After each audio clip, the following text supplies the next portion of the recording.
Well, basically back to school season. A lot of us are busy making sure all the kiddos have what they need for a successful school year. And many times we buy the items that we get are imported and come through the port of Houston. And so a lot of work goes into making sure that those items are safe and legitimate.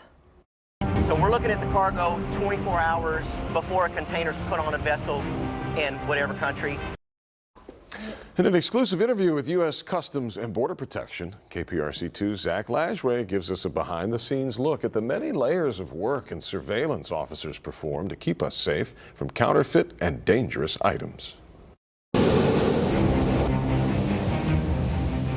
An economic engine. Port Houston is the nation's largest port for waterborne tonnage. Houston gets about 77% of containerized goods coming through the Gulf of Mexico into the United States. Christopher Burke is Tactical Operations Chief with U.S. Customs and Border Protection. We get everything in Houston.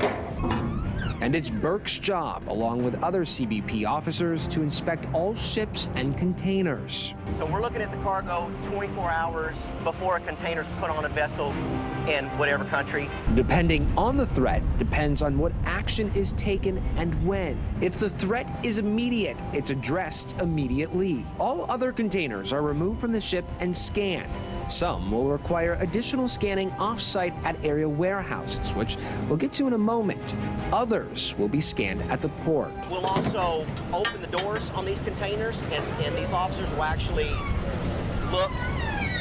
physically look at the cargo. And I can tell you, getting into these containers, it's quite the task. There you go. Let's talk about the scanning done off-site. Containers are brought to secured locations throughout the metro area. Thousands of boxes just like this are inspected by officers at 3 warehouses throughout Houston each day. Most of the time is for electronic devices, but lately we're getting a lot of medical devices as well, which is a big concern for our safety. For baby products, make sure it's safe for the kids, for the little ones, make sure they don't break into pieces. And so the kid, the little one, can put them in their mouths. The solution to combat this really starts with the consumer at home when they're shopping. Just be aware where you purchase your products. They're going to take your money, they're going to steal your identity. The hope is these counterfeit items never make it to your door. But if you're trying to find out, hey, is this item real? Take a closer look at the packaging. You might be able to tell right here. Never use the headset while riding a bicycle. Headset and bicycle are spelled incorrectly. External sounds, external, the word is external.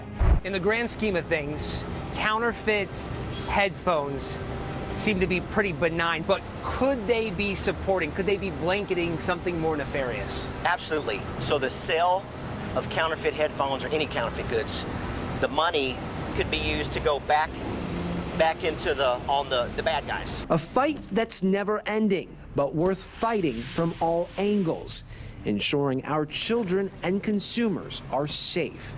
In Houston, Zach Lashway, KPRC2 News.